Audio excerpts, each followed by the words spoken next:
तो उत्तरकाशी के धराली में प्राकृतिक तबाही के बाद रेस्क्यू ऑपरेशन लगातार तेजी से जारी है। प्रधानमंत्री नरेंद्र मोदी ने आज फिर सुबह उत्तराखंड के मुख्यमंत्री पुष्कर सिंह धामी को फोन करके धराली में चल रहे राहत और बचाव कार्यों की जानकारी ली है। आपको बता दें कि उत्तराखंड के मुख्यमंत्री पुष्कर सिंह धामी ने ट्वीट करके इस बात को बताया। प्रधानमंत्री नरेंद्र मोदी जी ने प्रातःकाल फोन पर धराली में चल रहे राहत और बचाव कार्यों की जानकारी ली। इस दौरान उन्हें रात भर चले बचाव कार्यों, घटनास्थल से लोगों को सुरक्षित स्थानों पर रेस्क्यू करने और जरूरी सेवाओं और संसाधनों की उपलब्धता के बारे में अवगत कराया। आदरणीय प्रधानमंत्री जी द्वारा हर संभव सहायता प्रदान किए जाने हेतु सहृदय आभार। रेस्क्यू ऑपरेशन में लगी टीम से लगातार संपर्क में हूं।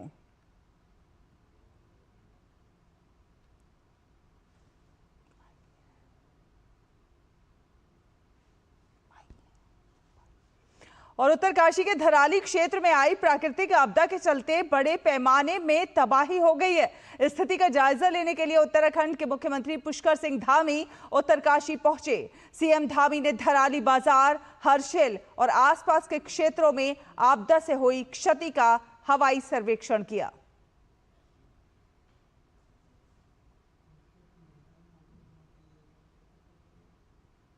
जो हमारा कल धराली की आपदा आई है, उस आपदा में सभी एजेंसियां हमारी वहां पर काम कर रही है। सेना के लोग भी काम कर रहे हैं बचाव और राहत के काम में। आईटीबीपी भी लगी है, एनडीआरएफ, एसडीआरएफ और स्थानीय लोग, सभी लोग आगे आकर, हमारे जनप्रतिनिधि भी, सभी लोग बचाव के काम में लगे हैं।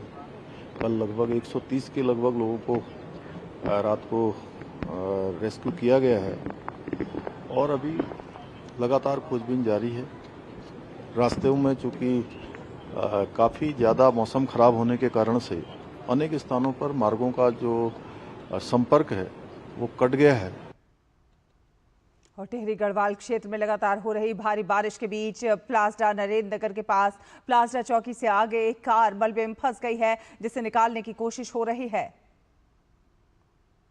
दरअसल उत्तरकाशी की इस त्रासदी के बाद गंगोत्री राष्ट्रीय राजमार्ग जगह जगह कल से बंद है। गंगोत्री नेशनल हाईवे मनेरी डेटसारी के समीप 50 मीटर सड़क धंस चुकी है। मनेरी के पास भगीरथी नदी के कटाव से रोड धंसने की संभावना जताई गई है। चड़ेथी के पास और पापड़गाड़ में भारी भूस्खलन होने से यहां का रास्ता बंद है। गंगरानी से आगे भी मार्ग बंद है। सुखी टॉप के 7 नाले बंद हैं और इन सभी मार्गों को प्रशासन की मदद से खोलने की कोशिश की जा रही है।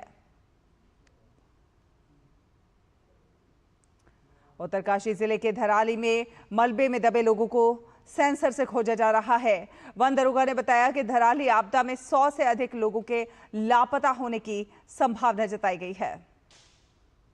जहाँ पे आर्मी कैंप है उसके बगल में वो काला पानी बिल्कुल एकदम ऐसा निकला कि बस हम बाल बाल बच गए। कल वहाँ गांव में एक मेला था जो हार्दिक मेला के नाम से जाना जाता है।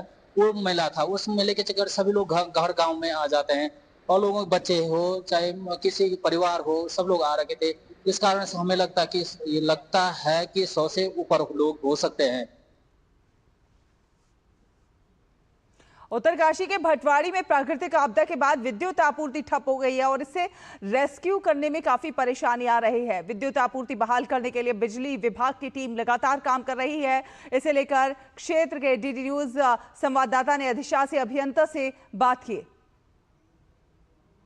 हमारे साथ विद्युत विभाग के अधिशासी अभियंता है और आइए जानना चाहते हैं कि जो लाइट है वो कब तक बहाल हो पाएगी। ये हमारे लाइनों को काफी क्षति हुई है। अभी हमारे रेस्टोरेशन का वर्क चल रहा है। साथ हम आगे हर्षिल और आगे के गांवों तक प्रयास करेंगे कि जल्दी सुचारू कर पाए। किस तरह से जो लाइनें टूटी है उनमें किस तरह की दिक्कतें आ रही हैं? लाइनें जो टूटी हैं जनरली पेड़ गिरने और लैंडस्लाइड के कारण टूटी। फिर भी हमारी टीम पूरा प्रयास करे कि जल्दी से जल्दी हम बहाल करके आगे जो है जो भी इसमें आपदा प्रभावित है उनके आज शाम तक उम्मीद है?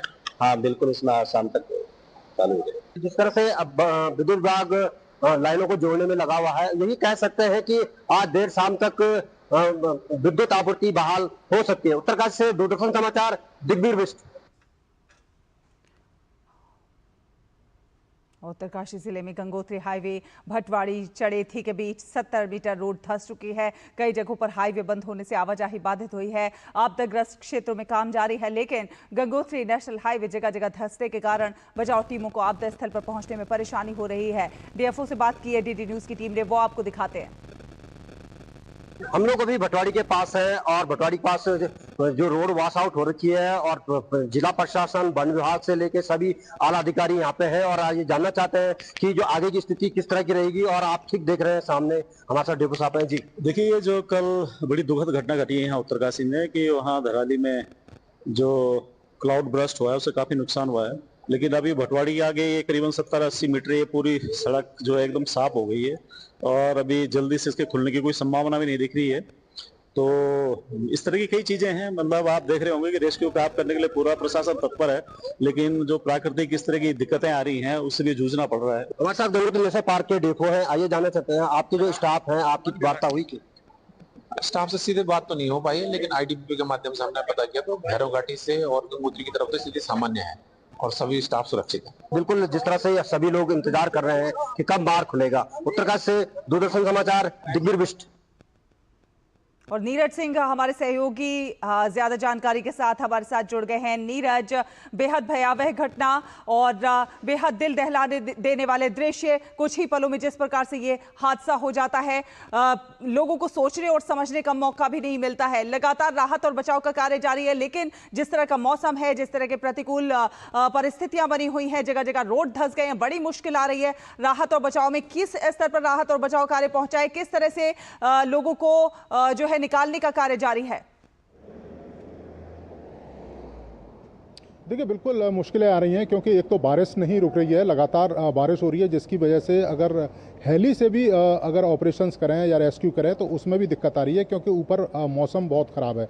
आप देखें कि एनडीआरएफ की जो टीम है वो इस समय जॉली ग्रांट जो एयरपोर्ट है देहरादून का, वो यहाँ पर एनडीआरएफ की टीम मौजूद है और लगातार कोशिश कर रही है कि बाया चौपर जो धराली है वहाँ पर एनडीआरएफ की जो टीम है वो पहुँचे। आप देखें एनडीआरएफ की डॉग स्क्वाड भी यहाँ पर मौजूद है ताकि रेस्क्यू ऑपरेशन में तेज़ी लाई जाए। लेकिन प्राकृतिक आपदा इतनी बड़ी है शैला, क्योंकि आप देखें कि उत्तरकाशी से और जो धराली है उसको जोड़ने वाला जो रोड है वो 70 किलोमीटर के करीब पूरा का पूरा रोड तबाह हो गया है, जिसके वजह से जो रेस्क्यू में टीमें लगी हुई हैं वो उत्तरकाशी और धराली के जो बीच का इलाका है उसी में फंसी हुई हैं। आप देखें कि बिजली जो कनेक्शन है उसको बहाल करने का तेज़ी से प्रयास चल रहा है, लेकिन आपदा इतनी बड़ी है और नुकसान इतना बड़ा है, उसको रिस्टोर करने में थोड़ा सा समय भी लगेगा और यही कारण है कि जो सेना है उसको भी इन्वॉल्व किया गया है। जो चॉपर हैं, जो सेना के चॉपर हैं वो रेस्क्यू के लिए अगर सही समय पर उड़ पाएंगे, अगर मौसम थोड़ा सा साफ होगा तो निश्चित तौर पर रेस्क्यू ऑपरेशन में तेजी आएगी। लेकिन वहाँ पर जो स्थानीय टीम है धराली में वो मौजूद है, एसडीआरएफ की टीम मौजूद है वहाँ पर।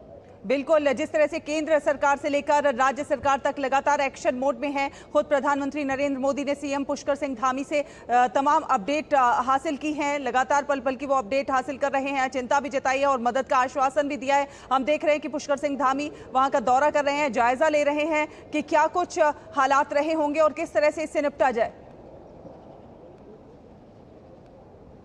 देखिए, बिल्कुल लगातार संपर्क में है, प्रधानमंत्री ने लगातार बात करी है, इसके अलावा गृह मंत्री लगातार यहाँ के मुख्यमंत्री के साथ टच में हैं और जो भी राहत और बचाव के काम में तेज़ी लानी है उसके लिए केंद्र सरकार लगातार कोशिशें कर रही है। आप देखें कि कल ही एनडीआरएफ की टीमों को बोल दिया गया, इसके अलावा सेना के लोगों को बोल दिया गया, आईटीबीपी के जो लोग हैं वो लगातार रेस्क्यू कर रहे हैं। प्रधानमंत्री उत्तराखंड और धराली कि पल पल की जो जानकारी है वो मुख्यमंत्री के थ्रू ले रहे हैं। एक अपडेट और मैं शेयर करना चाहूँगा कि धराली यानी उत्तरकाशी जाने के लिए दो रास्ते हैं। एक रास्ता ऋषिकेश होकर जाता है जो बाया श्रीनगर होते हुए उत्तरकाशी पहुंचता है, दूसरा रास्ता धनौल्टी होकर जाता है, मसूरी धनौल्टी होकर चंबा होकर उत्तरकाशी पहुंचता है।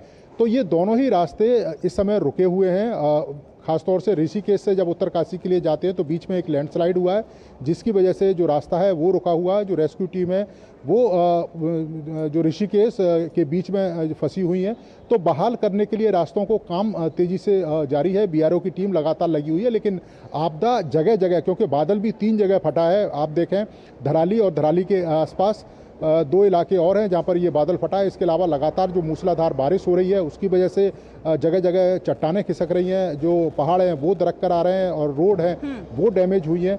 तो बड़े पैमाने पर पूरे हम कहें कि उत्तरकाशी जाने वाले रास्तों पर रेस्क्यू ऑपरेशन चल रहा है। जगह जगह पर लैंडस्लाइड हुए जिसकी वजह से यातायात भी समय समय पर प्रभावित हो रहा है, क्योंकि जब लैंडस्लाइड होता है तो 4-5 घंटे लगते हैं रोड को क्लियर करने के लिए। तो इस समय ऋषिकेश से आगे भद्रकाली एक जगह है, वहाँ पर लैंडस्लाइड हुआ है, जिसको बहाल करने का काम बीआरओ के लोग और लोकल एडमिनिस्ट्रेशन के लोग तेजी से लगे हुए हैं। जिस तरह से ये लैंडस्लाइड हुई है, हम ये जानना चाहेंगे कि ये जिस तरह से बादल फटने की जो घटना होती है, क्या ये इसके आफ्टर इफेक्ट्स होते हैं? लैंडस्लाइड होना, जगह जगह से सड़कें फट जाना, तो आफ्टर इफेक्ट्स में क्या कुछ होता है और उसके तहत क्या कुछ लोगों को चेतावनी दी गई है? देखिए, बिल्कुल लोगों से ये कहा गया है कि जो निचले इलाके हैं, खासतौर से जहाँ से नाले बह रहे हैं और इसके अलावा नदी जो भागीरथी नदी बह रही है उसके निचले इलाकों से हटकर लोग सुरक्षित स्थानों पर पहुँच जाएं, क्योंकि मौसम विभाग ने भी लगातार पिछले कुछ दिनों से चेतावनी जारी करी थी और ये कहा था कि निचले इलाकों में लोग ना रहें। वर्षा का जो पानी है वो जो निचले इलाके हैं उनमें घुस सकता है और लोगों को प्रभावित कर सकता है। निश्चित तौर पर बादल फटने की घटना कोई पहले नहीं है। आपने देखा भी होगा कि केदारनाथ में 2013 में भी बादल फटा था और उत्तरकाशी का ये इलाका उस समय भी प्रभावित हुआ था। खासतौर से गंगोत्री के रास्ते की अगर हम बात करें, हर्षिल बुरी तरह से प्रभावित हुआ था और वहाँ पर बड़ी संख्या में दुकान और मकानों को डैमेज भी हुआ था। इस बार भी धराली आप देखें कि हर्षिल से 3-4 किलोमीटर आगे और धराली के बाद गंगोत्री की जो यात्रा है वो एक तरीके से शुरू होती है। एक स्टॉपिंग हम कह सकते हैं कि एक पॉइंट है जहाँ पर जो यात्री हैं, तीर्थ यात्री हैं, वो रुकते हैं। होटल्स बने हुए हैं, स्टे जो होम है वो बने हुए हैं, बड़ी संख्या में जो लोग हैं वो रहते हैं। तो एक बड़ा पॉइंट है गंगोत्री की यात्रा के लिए।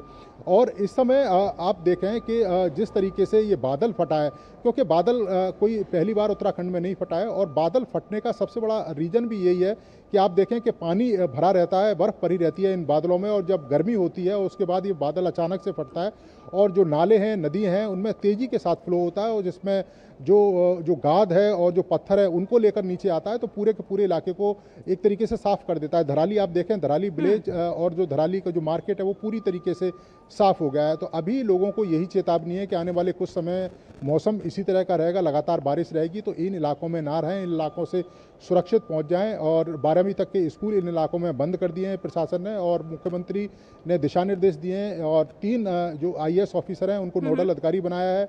इसके अलावा 300 पुलिसकर्मियों की ड्यूटी वहाँ पर लगाई है, IPS ऑफिसर वहाँ पर लगाए हैं, डॉक्टरों की टीम वहाँ पर भेजी है। इसके अलावा बिजली रिस्टोर करने का काम तेज़ी के साथ चल रहा है, कोशिश लगातार की जा रही है, लेकिन कई सारी अड़चनें भी हैं, बारिश है, मौसम खराब है, वो बीच बीच में परेशानियां भी पैदा कर रहा है। ये भी बताइए नीरज हमारे दर्शकों को कि कौन कौन से क्षेत्र हैं, कौन कौन से इलाके हैं जो और प्रभावित हैं सड़क मार्ग अवरुद्ध होने से, और कौन कौन से इलाकों में अलर्ट है? देखिए, अलर्ट तो पूरे आप देखें कि उत्तराखंड के जो सेंसिटिव इलाके हैं, खासतौर से आप देखें कि उत्तरकाशी उसके आसपास का इलाका है, इधर आप हर्षिल उसके आसपास के इलाकों की बात करें, आप इधर चलाएं धनौल्टी से ऊपर चंपा उसकी बात करें, अल्मोड़ा, ये इलाके, तो इन इलाकों में भारी बारिश की जो आशंका है वो मौसम विभाग ने चेतावनी जारी की है और ये कहा है कि जो नदियों के किनारे लोग रह रहे हैं, जो होटल्स हैं, उनसे दूर चले जाएं और जो ऊंचे स्थान है या सुरक्षित स्थान है वहाँ पर रहें। दूसरी सबसे बड़ी बात है कि अभी पूरा का पूरा जो फोकस है वो रेस्क्यू पे है प्रशासन का और यहाँ की जो सरकार है उसका। लगातार गृह मंत्रालय भी यहाँ पर जो NDRF से लेके जो तमाम टीमें लगी हुई हैं उस पर नज़र बनाए हुए है। मुख्यमंत्री से लगातार प्रधानमंत्री बात कर रहे हैं, यहाँ की स्थिति की जो समीक्षा है वो लगातार कर रहे हैं, अधिकारियों को दिशा निर्देश दे रहे हैं कि किस तरीके से इस इलाके को रिस्टोर किया जाए, किस तरीके से जो रेस्क्यू ऑपरेशन है उसे पूरा किया जाए, क्योंकि आप देखें कई फुट ऊंचा जो मलबा है उस पूरे धराली बाजार में इस समय जमा हुआ है। और सबसे बड़ी चुनौती शैला यही आ रही है कि जो रेस्क्यू की टीम है वो बड़े बड़े इक्विपमेंट के साथ वहाँ पर पहुँच पाएँ, क्योंकि आप देखें कि जो रास्ता है बीच में 70 मीटर के करीब जो सड़क है, जो मेन सड़क है, गंगोत्री हाईवे की सड़क है, वो पूरी तरीके से वॉश आउट हो गई है, तो वहाँ से जो रास्ता है वो बंद हो गया है। आप जिन बात कर रही थी कौन कौन से इलाके प्रभावित हैं रास्तों के, खासतौर से आप देखें कि अगर ऋषिकेश से आप उत्तरकाशी की तरफ जाते हैं तो भद्रकाली एक जगह पड़ती है, ऋषिकेश से करीब 3-3.5 किलोमीटर, वहाँ पर लैंडस्लाइड हुआ है। उस लैंडस्लाइड का जो मलबा है उसे हटाने का काम चल रहा है, जिसकी वजह से जो ट्रैफिक है वो रुका हुआ है और सभी लोगों को इस समय ऋषिकेश है वहाँ पर रोक दिया गया है। इसके साथ साथ ही आप देखें कि धनौल्टी के रास्ते आप चंपा होते हुए अगर आप उत्तरकाशी जाते हैं तो वहाँ पर भी एक बीच में एक मिड पॉइंट है, वहाँ पर लैंडस्लाइड हुआ है और जिसको क्लियर करने का जो काम है वो तेज़ी के साथ चल रहा है। इसके साथ साथ आप देखें उत्तरकाशी से लेकर और जो धराली के बीच में है कई जगह जो सड़क है वो डैमेज हुई है, जगह जगह लैंडस्लाइड हुए हैं, तो वहाँ पर भी रीस्टोर करने का काम तेज़ी से चल रहा है। क्योंकि 70 मीटर के करीब रोड पूरी वॉश आउट हुई है, तो इसलिए बड़े वाहन वहाँ आगे नहीं जा पा रहे हैं। जो सीमित वाहन है उन्हीं से उन रास्तों को बनाने का जो काम है वो तेज़ी के साथ चल रहा है। तो ये प्रशासन की तरफ से अभी तक का अपडेट है कि खासतौर से उत्तराखंड में कहाँ कहाँ जो रास्ते हैं वो इस समय प्रभावित हैं। लेकिन अगर हम मौसम विभाग की माने और हम यही सलाह देंगे जो भी लोग उत्तराखंड आ रहे हैं कि इस समय उत्तराखंड ना आएँ, क्योंकि उत्तराखंड में लगातार मूसलाधार बारिश हो रही है पिछले 2-3 दिनों से और जगह जगह अलग अलग इलाकों में जो पहाड़ हैं वो दरकने की खबर आ रही है। इसी के साथ हम अपने दर्शकों को दिखा रहे हैं वो दृश्य भी दिखा रहे हैं टीवी स्क्रीन पर, जिस तरह से तमाम जो एजेंसियां हैं वो किस तरह से लोगों को रेस्क्यू करने की कोशिश कर रही हैं। आपसे जानना चाहेंगे कि अब तक लगभग कितने लोगों को, कितनी जानों को बचाया जा सका होगा और कितनी और जानों को बचाए जा सकने की संभावना है, कि जिस तरह से मौसम जो है थोड़ा सा प्रतिकूल है और रेस्क्यू में थोड़ी जो दिक्कत आ रही है, तो ऐसे में कितने और संभावना है, कितने लोगों को बचाया जा सकता है?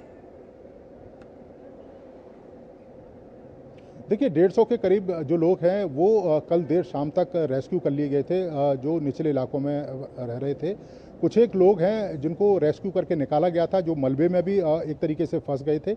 लेकिन अभी क्लियर तस्वीर शैला पूरी नहीं आई है, क्योंकि वहाँ पर जो रेस्क्यू में जो टीमें लगी हैं, इतना बड़ा इलाका है, पूरे इलाके को सर्च करना, उस पूरे इलाके को सर्च करने के बाद रिपोर्ट तैयार करना, उसमें एक समय है। वो लगता है यही कारण है कि प्रशासन अपनी तरफ से जो डेथ है वो अभी बता नहीं रहा है। जो 4 की डेथ क्लियर जो प्रशासन है उसके द्वारा बताई गई है, लेकिन निश्चित तौर पर जो मृतकों का जो आंकड़ा है वो भी बढ़ेगा, घायलों की संख्या है वो भी बढ़ेगी, क्योंकि इलाका बहुत बड़ा है। और आप देखें कि 25 से 30 के करीब होटल्स, होम स्टे और इसके अलावा जो गंगा जो की नाला है उसके सटे हुए जो मकान और जो बिल्डिंग्स हैं वो जिस तरीके से विजुअलों में दिखाई दे रहे हैं, तो निश्चित तौर पर आंकड़ा बड़ा है। और एक छोटा सा आप देखें कि पहले नाला दिखाई देता था, अब एक पूरी नदी टाइप दिखाई दे रही है और चारों तरफ जो मलबा है वो आपको दिखाई दे रहा है। पूरा जो भरा हुआ जो मार्केट है, अब केवल कुछ एक छत दिखाई दे रही है और चारों तरफ मलबा दिखाई दे रहा है। तो उस पूरे इलाके को रेस्क्यू करना,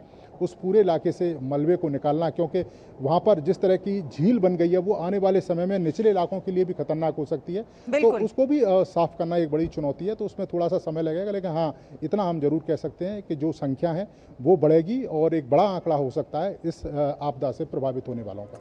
चलिए नीरज, आप नजर बना के रखिए, आपसे आगे भी लगातार अपडेट लेते रहेंगे, अपने दर्शकों तक पल पल की जो भी अपडेट है वो पहुंचाते रहेंगे। बहुत बहुत धन्यवाद ये तमाम अपडेट हमारे दर्शकों से साझा करने के लिए।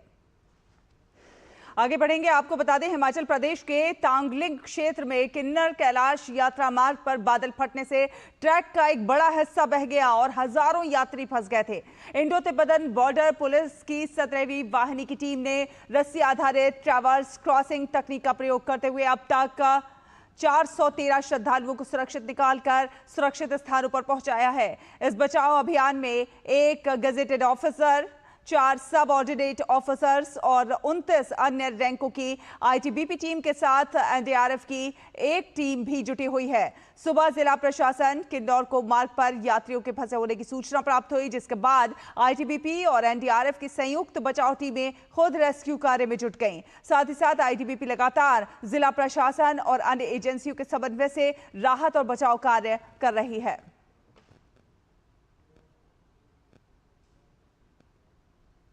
और उत्तर प्रदेश में इस समय 21 से अधिक जिले बाढ़ के संकट से जूझ रहे हैं। प्रयागराज में 7 तहसीलें, 100 से ज्यादा गांव, 49 वार्ड बाढ़ से प्रभावित हैं। संगम नगरी में बाढ़ से बिगड़ते हालात के बीच यमुना नदी का जल रिहायशी इलाकों में प्रवेश कर गया है। प्रशासन की तरफ से रेस्क्यू अभियान जारी है। हमारे संवाददाता विकास सिंह ने प्रयागराज में बाढ़ के पीड़ितों के लिए बनाए गए राहत शिविर का जायजा लिया।